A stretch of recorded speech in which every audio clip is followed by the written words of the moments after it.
Hello, I'm Dr. Debbie, and I'm passionate about helping couples and single adults learn to apply the findings of research to everyday life. When a couple is first starting out, I encourage them to get to know how the opposite sex operates, even if they've been in relationships before. Why? Because the major problems between couples is because they speak different languages. When a man speaks, he thinks he's clear, but his wife doesn't hear it like he means it. And when she speaks, she thinks she's being perfectly clear. But he often hears something entirely different than what she was trying to communicate. I watched that happen over and over again in my clinical practice.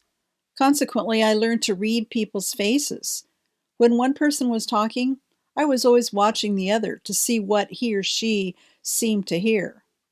If it looked like they were interpreting it incorrectly, I translated the intended meaning. I'd say, I think what your mate is saying is blank. I translated the words into the opposite gender's terminology. Then, of course, I checked in to make sure I got it right. Is that what you're trying to say? I remember one man said, That's exactly it, but you said it way better than I did.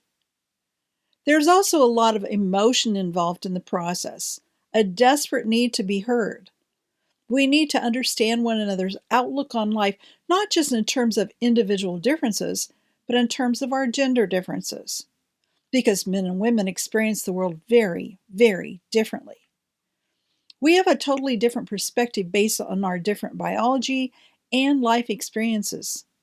Men and women are treated differently from the start. For example, men are more sensitive than women are. Yes, I said that. But they're taught not to express their vulnerability. This difference plays out in marriage big time. By the time you get married, a man's defenses are pretty well into place, and the woman can't understand why he's so aloof or why he's not engaging in emotional conversations. Now, I found this to be true across a wide variety of cultures. It's more apparent in some than in others, but it's something that's in our DNA. Men are more sensitive than women, but women don't realize that. They don't know how men disguise it and how they try to hide what's really important for the relationship. Because a man tends to withdraw and think things through before he speaks, a woman can feel like she's being abandoned. She feels like she's in this all by herself. Her anxiety level skyrockets. The more anxious she becomes, the angrier she sounds, which makes a man feel like he's failing. When he feels like he's failing, he shuts down even more as he tries to figure it out. His mind begins to spin. What do I do? How do I solve this problem? What is the problem? He gets flooded by feelings, hers as well as his own. He may try to engage, but they're still speaking different languages. Those conversations can get really, really complicated. In sum, men and women have different biology and different life experiences, both of which develop into a different way of looking at everything. First, we have different biology that makes us sensitive to different things. Then the environment trains us to respond to those emotions very differently.